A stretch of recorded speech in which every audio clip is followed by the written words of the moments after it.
Assalamualaikum warahmatullahi wabarakatuh.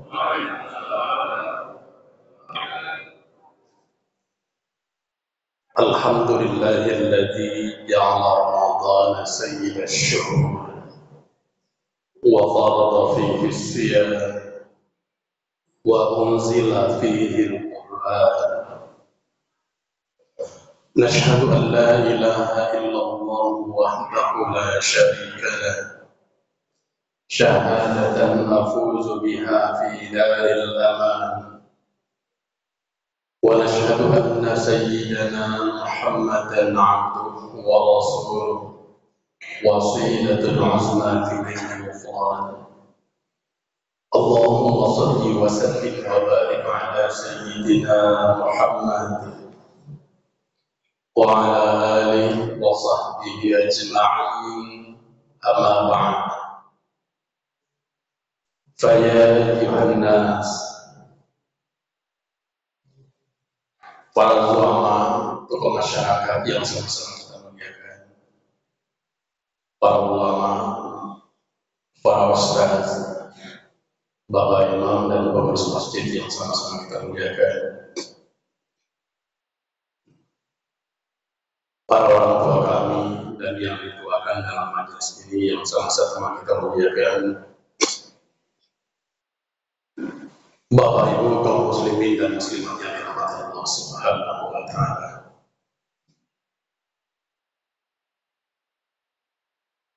Nabi punya sahabat bernama Sauban. Sauban ini adalah ahli ibadah yang sangat rajin sholat berjamaah di masjid. Maka alhamdulillah kita bersyukur paling tidak bisa hadir di masjid, yang itu bagian dari contoh yang diberikan oleh Rasulullah dan juga Sauban. Sauban ini memang ahli ibadah dan sangat dicintai oleh Nabi. Sauban itu kalau ke masjid sholat jemaah, dia selalu memilih posisi itu paling pojok kanan bagian depan masjid. Kenapa Sauban itu memilih pojok bagian kanan, bagian paling depan masjid untuk sholat jemaah? Itu cara dia untuk mencari kekhusyuan, agar lebih minim, lebih sedikit gangguan. Karena memang biasanya kita sholat ini untuk khusyuk itu sulit sekali. Hal yang kecil itu juga akan mampu mengganggu kekhusyuan kita. Sauban memilih posisi pojok paling kanan dan yang paling depan itu dengan mempertimbangkan di depannya langsung tembok, sebelah kanannya juga tembok, paling sebelah kirinya ada orang. Kalau di belakang memang sudah tidak kelihatan, insya Allah tidak begitu mengganggu. Biasanya kalau kita berada di posisi tengah, depan ada orang, kiri ada orang, kanan ada orang. Itu biasanya juga bisa mengganggu kekhusyuan kita, karena terkadang kita tidak fokus melihat tempat sujud kita dalam sholat. Sehingga kadang-kadang hati selalu komen sesuai dengan apa yang kita lihat. Kalau yang di depan kita itu pakai bajunya beda, padahal kita sholat, hati tetap komen. Ini orangnya aneh, sarungnya merah, baju hitam, kulitnya hitam juga. Ada lagi bacaan di baju orang bagian depannya, juga dikomen dalam hatinya, sehingga kekhusyuannya berkurang. Tetangga yang samping kiri ataupun samping kanan, mungkin bajunya tidak kelihatan, tidak begitu jelas, tidak nampak bacaan. Tetapi kadang aktivitas yang di samping itu juga mengganggu. Karena memang ada sebagian orang yang sholat itu bergerak-gerak kakinya. ataupun bergoyang-goyang badannya secara perlahan dan henti-henti, biasanya hatinya juga komen, kenapa nih yang di samping saya sholatnya begini? Itu juga mengganggu. Maka Sauban itu memilih apa? Sholat itu di pojok paling depan bagian kanan masjid. Ketika sholat subuh, Nabi tidak melihat sahabat Sauban itu yang selalu biasanya hadir sholat bersama Nabi. Maka Nabi mengatakan kepada sahabat, jangan qomat dulu, tunggu Sauban. Berjalan waktu, ternyata Sauban belum datang. Kata Nabi, kita tunggu dulu Sauban, jangan qomat dulu. Jangan kita mulai sholat. Dan ditunggu ternyata tidak datang juga. Yang pada akhirnya apa? Sudah berjalan waktu yang lama, maka Nabi khawatir. Ini nanti justru kita berada pada penghujung waktu sholat subuh. Maka Nabi katakan, sahabat, qomat. Kita mulai saja sholat. Kemudian berakhir sholat subuh, ternyata Sauban juga tidak datang. Sehingga Nabi bertanya sama sahabat, mana sama kita Sauban? Tumben, kok nggak datang ya? Entah Nabi, kita juga nggak tahu. Maka Nabi saat itu pun mengatakan, mari kita jenguk sahabat Sauban itu. Sebenarnya apa yang terjadi? Sehingga orang yang begitu luar biasa rajin sholat jamaah tumben hari ini nggak datang. Akhirnya Nabi dengan sahabat itu pergi ke rumah Sauban, menelusuri rumah Sauban itu. Dan ternyata apa? Perjalanan Nabi dari masjid itu ke rumah Sauban itu selama 3 jam. Ternyata Sauban itu rumahnya tidak dekat dengan masjid. Sengaja dia mencari tempat yang jauh. Nabi heran, luar biasa nih orang. Berjuang sholat subuh jemaah itu dengan perjalanan 3 jam. Kalau kita di dalam aman, insya Allah tidak apa-apa, paling 3 menit, ya kan? Sauban itu 3 jam. Kemudian ketika sampai di rumah Sauban, diketuk pintu oleh Nabi. Nabi pun bertanya, aina Sauban? Kebetulan yang waktu itu keluar istrinya. Nabi bertanya, mana Tuan Sauban? Jawab istri Sauban tadi, Zaujika tuwafiyat ya Rasulullah. Suamiku yang bernama Sauban itu sudah wafat, sudah meninggal. Kemudian Nabi mengatakan, apa yang terjadi sebelum Sauban meninggal? Ada tidak sesuatu hal yang terjadi sebelum Sauban meninggal? Istri Sauban mengatakan, setahu saya biasa-biasa saja. Tetapi saya cuma bingung, kata istri Sauban. Sauban itu ketika mau meninggal, sakaratul maut, dia mengatakan, kenapa tidak lebih jauh? 3 hal yang dikatakannya. Yang kedua, kenapa tidak yang baru? Kemudian yang ketiga dia katakan, kenapa tidak semuanya? Dan saat itu pun turun kabar dari langit kepada Rasulullah, menjelaskan apa sebenarnya makna yang disampaikan oleh Sauban. Yang istrinya sendiri tidak tahu apa maksud dari ungkapan Sauban tadi. Karena memang sebelum meninggal dia katakan, kenapa tidak lebih jauh lagi? Kenapa tidak yang baru? Kenapa tidak semuanya? Saudara-saudara Allah, Nabi pun tersenyum dan dia menjelaskan, ibu dan sahabat, sebenarnya ya, ketika kita sakaratul maut, Allah akan menampilkan perangai kita. Ketika kita sakaratul maut, Allah akan perlihatkan perangai kita. Baik kita sebagai orang baik dengan kebaikan-kebaikan kita. Termasuk ketika kita tidak serius beragama dengan perangai buruk kita. Ketika sakaratul maut, Allah perlihatkan perangai-perangai itu. Amal soleh kita akan diperlihatkan oleh Allah karena kesolehan kita. Perangai buruk kita akan diperlihatkan oleh Allah karena keburukan selama ini. Karena tidak serius beragama. Maka Nabi katakan, Kenapa Sauban katakan, kenapa tidak lebih jauh lagi? Nabi menjelaskan, Sauban itu ketika sakratul maut dilihatkan oleh Allah pahala dia pergi sholat ke masjid. Ternyata pahala berangkat sholat ke masjid itu luar biasa, luar biasa.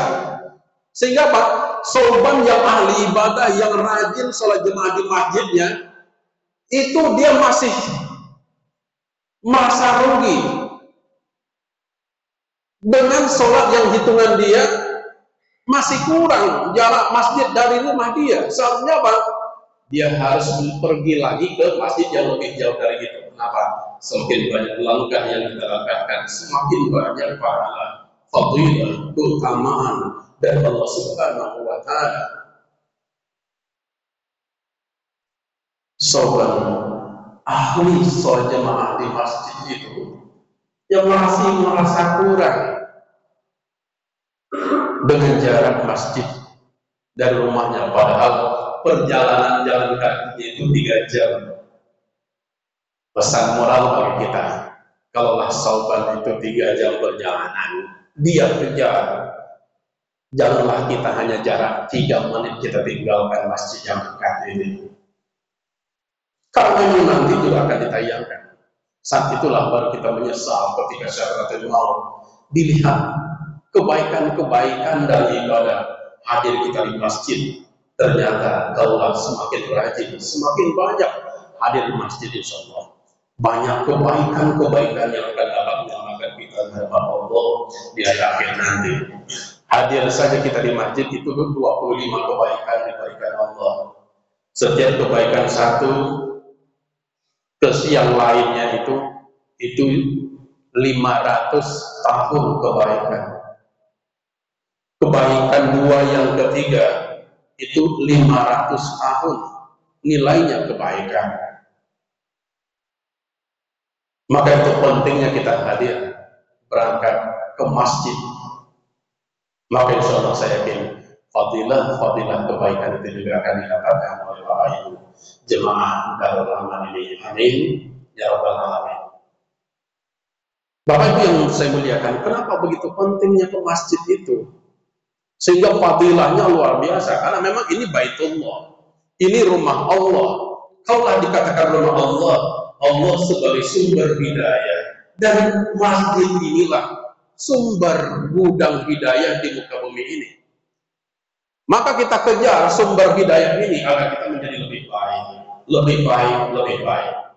Maka Allah katakan, ini di kaligrafi yang ditulis di muktabarnya ada bacanya. Allah katakan, innama ya'muru masajid Allah man amana billahi wal yawmil akhir wa aqama as-salah wa ata az-zakah wa lam yakhsha illallah fa asa ulaika yakunu minal muhtadin. Fa'asa ulaika yakunu minal muhtadin. Allah katakan, mereka itulah yang Allah limpahkan hidayah, petunjuk yang banyak akan diberikan oleh Allah kepada dia. Siapa yang akan Allah limpahkan petunjuk hidayah sehingga semakin nyaman hidupnya, semakin baik kepribadiannya, semakin meningkat keimanannya. Innama ya'muru masajid Allah. Orang-orang yang mau memakmurkan masjid, orang yang mau hadir ke masjid, orang yang mau sholat jamaah di masjid. Insya Allah Allah katakan bahwasanya mereka itulah yang Allah limpahkan hidayah, petunjuk dalam hidupnya. Saudara rahmat Allah Subhanahu wa Ta'ala. Kemudian ketika Sauban mengatakan saat sakaratul mautnya, kenapa yang lama? Kenapa tidak yang baru? Nabi menjelaskan, Sauban dulu pernah bepergian dalam perjalanan menjumpai orang yang kedinginan tanpa baju. Kebetulan Sauban waktu itu pakai bajunya 2 lapis. Baju 2 lapis. Yang bagian dalam, baju yang bagian dalam itu baju baru. Yang baju bagian luar itu baju lama. Baju lama itulah yang diberikan kepada orang yang menggigil tadi agar orang tadi lebih hangat badannya. Dia sedekahkan baju lama itu kepada orang yang membutuhkan tadi, orang yang sedang meninggal. Dan Allah juga memperlihatkan fadilah, kebaikan-kebaikan, pahala dari kebaikan dia memberikan orang baju yang lama itu. Di situ juga dia menyesal. Kalau seandainya yang saya berikan kepada orang itu baju yang baru, pasti pahala kebaikan dari Allah jauh lebih banyak dari itu. Artinya apa? Kita juga seperti itu. Kalau Allah bisa memberikan kebaikan yang terbaik. Ini menjelang Lebaran biasanya ada yang memiliki sensitivitas kepedulian dengan anak yatim, terkadang disortir pakaiannya di rumah sehingga yang tidak dipakai diserahkan dibagi kepada anak yatim. Bagus, bagus. Tetapi jauh lebih bagus ketika yang kita berikan yang baru. Lantaran berlahta tuntiku mimma tuhibbu. Tak sempurna kebaikan yang kita berikan, yang kita lakukan, kecuali yang kita berikan itu adalah sesuatu yang kita sukai, yang kita cintai. Bukankah kalau kita inginkan kalau memberikan anak kita itu adalah baju yang baru? Itu yang kita inginkan, itu yang kita sukai, maka seyogianya bagus yang kita berikan adalah baju baru kepada anak yatim, bukan sortiran dari pilihan-pilihan yang sedang dipakai oleh anak kita. Termasuk yang lain, secara materi, harta, infak, sedekah, pastikan yang terbaik. Kalau bisa lihat dompet itu tengok warnanya yang paling kita sukai. Ibu-ibu biasanya yang warna apa kalau lihat dompet? Yang mana, Bu? Oh, yang merah ya. Abu-abu mau. Yang abu-abu mau, Bu. Nah, ini kalau dikasih abu-abu, Bu, biasanya mukanya langsung berubah, ya kan? Kalau dikasih merah, biasa merona mukanya. Berikan yang terbaik, agar kita juga tidak menyesal nanti ketika Allah perlihatkan kebaikan-kebaikan yang sempurna kita lakukan. Saudara pendapat Allah Subhanahu wa Ta'ala, lakukan yang terbaik, berikan yang terbaik. Kemudian saat itu juga Sauban mengatakan, kenapa tidak semuanya? Karena memang Sauban ini ahli sedekah, orang yang rajin bersedekah, tiap hari bersedekah. Padahal luar biasa ahli ibadah yang rajin sedekah, itu masih menyesal dia dengan sedekah yang dia berikan. Kenapa? Menurut dia masih kurang. Kalau seperti inilah imbalan pahala kebaikan diberikan oleh Allah, kenapa tidak seluruh harta saya berikan? Saudara pendapat Allah Subhanahu wa Ta'ala, bagi kita juga sebab terbatas selagi masih ada harta yang bisa kita bagi, sedekahkan lebih banyak, lebih baik, lebih banyak, lebih baik. Kenapa? Harta yang kita sedekahkan tidak akan mengurangi harta, tetapi akan melimpah, melimpah dan melimpah. Abdurrahman bin Auf, seorang miliarder kaya raya yang luar biasa. Tapi ketika dia tahu bahwasanya apa, harta itu menyebabkan orang nanti lama diproses di akhirat, di yaumul hisab ditimpangnya lama. Yang pada akhirnya apa? Abdurrahman bin Auf dia tidak mau repot untuk di akhiratnya, sehingga apa? Dia upayakan secepatnya dihabiskan hartanya untuk disedekahkan.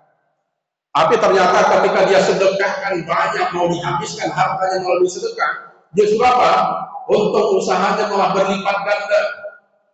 Hari pertama dia dapatkan 1 peti emas untungnya. Kemudian dia semakin risau, dia sedekahkan lagi, hartanya lebih banyak lagi.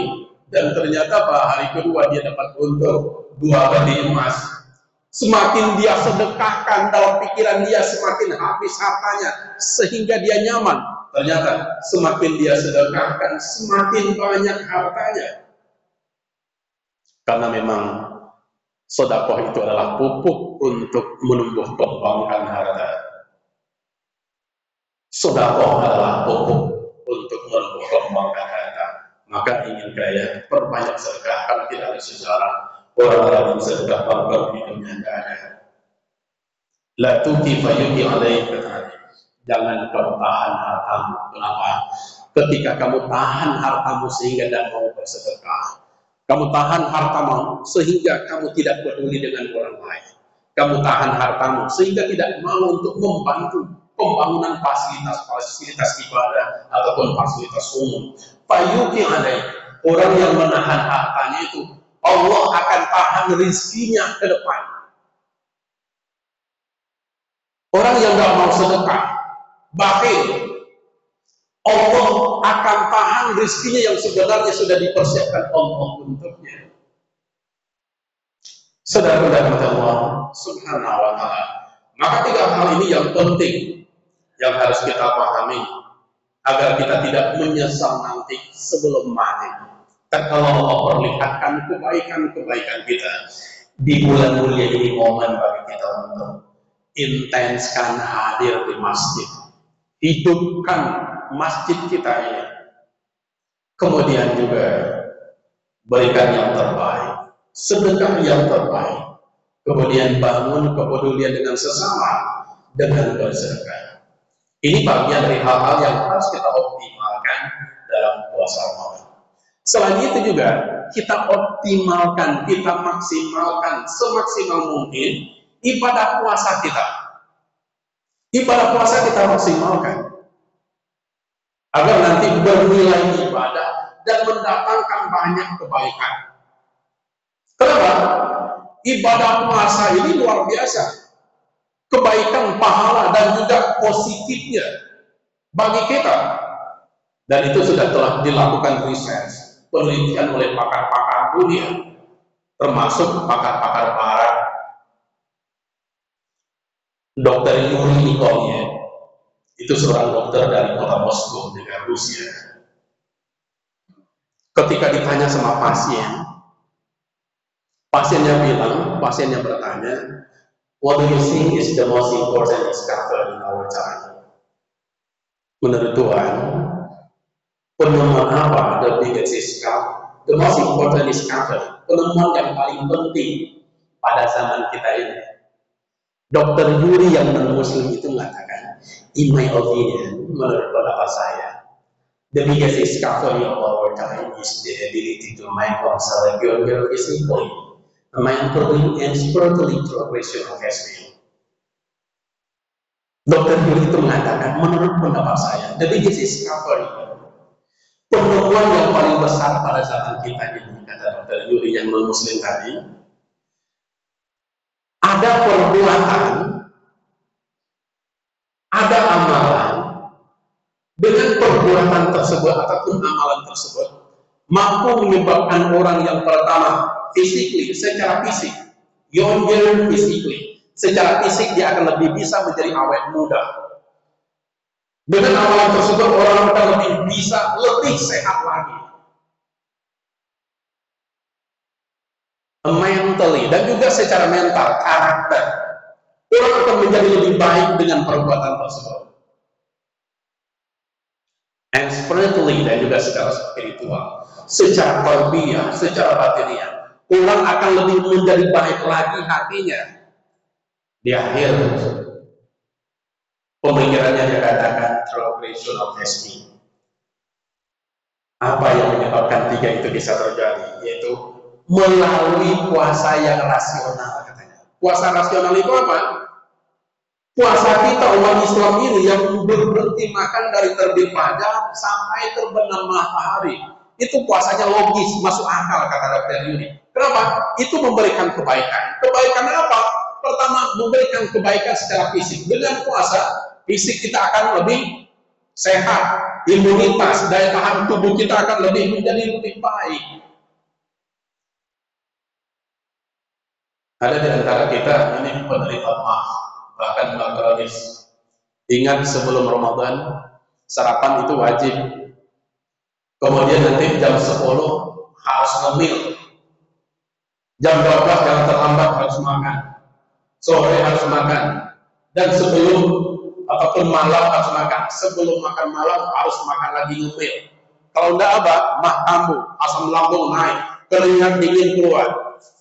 Tetapi ketika Ramadan tiba bagaimana? Makan hanya sahur, kemudian makan jam 10 tidak ada lagi, jam 12 tidak ada lagi, ngemil siang nggak ada, tahu-tahu makannya maghrib. Apakah semakin parah mahnya? Tidak. Justru orang paling nyaman di adalah bulan Ramadan. Kenapa? Dengan puasa meningkatkan imunitas, daya tahan tubuh, dan juga memperbaiki kondisi kesehatan kita. Maka dulu ada saudara kita dari Nias mengucap kalimat syahadat itu di Masjid Agung An-Nur Pekanbaru tahun 2021. Ketika ditanya kenapa kamu masih Islam, dia bercerita, saya penderita MA kronis. Bermacam dokter ahli sudah saya kunjungi dan berobat di situ. Sembuh. Tetapi apa? Habis obatnya, kabur lagi penyakitnya. Berobat kampung sudah saya jalani, ternyata juga tidak mempan. Saya penasaran, katanya dengan puasa orang Islam itu bisa juga menyehatkan. Dia coba puasa.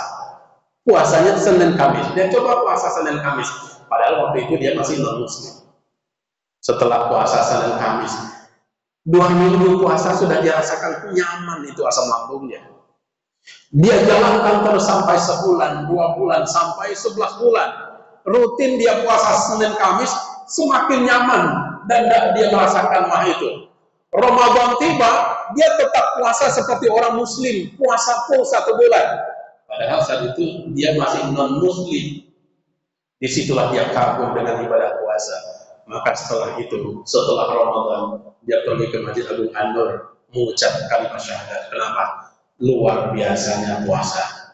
Nabi menggaransi subuh tasbih. Puasalah kalian, niscaya kalian akan sehat. Saudara-saudara Allah Subhanahu wa ta'ala. Kemudian mentally, puasa itu kata Dr. Yuri yang non-Muslim itu, dia katakan bisa menyebabkan orang perangainya lebih baik, akhlaknya lebih baik. Kenapa? Karena puasa itu bukan hanya sebatas berhenti makan dan minum saja. Karena puasa ini bagian dari yang dikatakan secara dalam paradigma pendidikan itu proses karakter building, membangun karakter. Kenapa? Puasa pada esensinya tidak hanya sebatas berhenti makan dan minum, tetapi berhenti aktivitas bosan. Kalau hanya berhenti makan dan minum itu bukan ibadah puasa. Itu kalau di awal operasi itu, kalau seandainya ada pasien yang mau operasi besok, dokter itu visit berkunjung dia, kemudian dia katakan, Pak, Bapak besok jam 8 operasi, puasa ya, jangan makan, jangan minum. Tetapi kalau mau menceritakan orang sepuasnya silahkan, operasi tetap jalan. Mau berbuat apapun perangai buruk, ya kan, boleh, tidak akan batal operasinya. Kenapa? Itu diet, berhenti makan dan minum itu hanya sebatas diet. Maka Nabi katakan, "Idza sumta falyasum sam'uka wa basaruka wa lisanuka min al-kadhibi wal maharib wa azalja." Kalau kalian puasa jangan hanya berhenti makan minum saja, kata Nabi. Falyasum sam'uka, pastikan berhenti telinga berbuat dosa. Apa dosa telinga itu? Tajasus, sering mencari kesalahan-kesalahan orang. Kenapa? Hadir di majelis ghibah ataupun mencari-cari informasi, kemudian informasi yang dia dengar dia sampaikan cerita buruk itu kepada orang lain. Wa basaruka, kemudian yang kedua kata Nabi, kalau puasa itu jangan hanya berhenti makan dan minum, tetapi berhenti mata berbuat dosa. Jangan melihat hal yang tidak pantas, baik langsung sifatnya atau melalui visualisasi gambar, video. Kalau itu dilakukan, berarti puasanya itu hanya sebatas diet, kebetulan Ramadan, tidak bernilai ibadah. Walisanuka minal kadhibi wal maharib wa azalja. Kemudian kalau kalian puasa, kata Nabi, berhenti lidah kalian untuk berbohong dan mengeluarkan kata-kata yang haram, perkataan yang tidak pantas. Wa azalja. Yang terakhir kata Nabi, kalau kalian puasa, jangan hanya berhenti makan dan minum saja, tetapi berhenti berbuat buruk kepada tetangga. Pastikan sikap, ucap, personal culture, budaya individu kita tidak menyebabkan tetangga tidak nyaman Artinya apa? Kalau seandainya sikap, ucap, perangai kita selama ini menyebabkan tetangga tidak nyaman hidup berdampingan dengan kita, maka pahala ibadah puasanya habis. Saudara-saudara Allah, maka dulu ada ibu-ibu yang semangat curhat kepada Nabi. Dia katakan, ya Rasulullah, qila innal fulana tatakumul layl wa tasumun nahar wa taf'al wa tasaddaq wa tuzi jirana bi sultaniha faqala la khaira fiha wa hiya min ahlin-nar. Ibu itu bercerita ke Nabi, ada ibu fulana itu dia rajin bangun malamnya untuk ibadah. Wa tasumun nahar, ibu itu rajin puasa siang harinya. Dia rajin melakukan amal kebaikan, tasaddaq, dan dia juga rajin sedekah. Tetapi dia itu biasa menyakiti perasaan tetangganya. Apa jawab Nabi? Qala la khaira fiha wa hiya min ahlina. Orang yang seperti itu, walaupun dia seperti ahli ibadah, bangun malam rajin, puasa siang harinya rajin, amal kebaikan banyak, sedekah rajin, tetapi tidak pandai baik dengan tetangganya, karena perangainya tetangga tidak nyaman hidup berdampingan dengannya. Nabi katakan, orang yang ahli ibadah seperti itu, kebaikan semuanya itu tidak akan pernah dibalas pahala Allah Subhanahu wa taala. Wa hiya min ahlin-nar. Orang yang seperti itu hanya tercatat sebagai penghuni neraka. Saudara-saudara Allah, maka selamatkan ibadah puasa kita dengan sikap kita yang baik dalam tetangga. Kita manusiakan diri kita dengan memanusiakan orang lain. Dalam konsep sosiologi itu, manusia itu ketika dia bisa berinteraksi dua arah secara baik. Maka Bapak Sosiologi Dunia, Agustus itu mengatakan dalam konsep sosiologinya, sosiologi is the body of scientific knowledge about human intelligence. Hubungan manusia yang baik itu manusia ketika tidak baik hubungannya dengan tetangga, maka dipertanyakan kemanusiaannya. Kemudian orang yang tidak baik dengan tetangganya, sikap ucapnya membuat tetangga tidak nyaman, pahala ibadah puasanya habis. Kami sholli salam siami ila jumlah atas. Bulan Ramadan itu kata Nabi banyak umat Islam yang puasa, tetapi hanya sebagian kecil mendapatkan pahala ibadah puasa, karena puasanya hanya berhenti makan dan minum, tetapi dia tidak menghentikan dosa dari pada tubuhnya, baik telinga, mata, lidah, dan sikapnya dengan tetangga. Terlepas dari itu semua, dan saya yakin insya Allah kita termasuk Allah yang dikatakan ya ayyuhallazina amanu kutiba alaikumus shiyam kama kutiba alal ladzina min qablikum la'allakum tattaqun. Di akhir ayat itu Allah katakan termasuk orang-orang yang bertakwa, orang-orang yang mau melaksanakan ibadah puasa. Saya sangat meyakini insyaallah orang-orang yang bertakwa itu Allah. Semoga kita semua yang hadir dalam majelis ini. Amin ya rabbal alamin. Terima kasih atas perhatian tadi dan Ramadan yang salah dan saya mohon maafkan. Billahi taufiq. Assalamualaikum warahmatullahi wabarakatuh.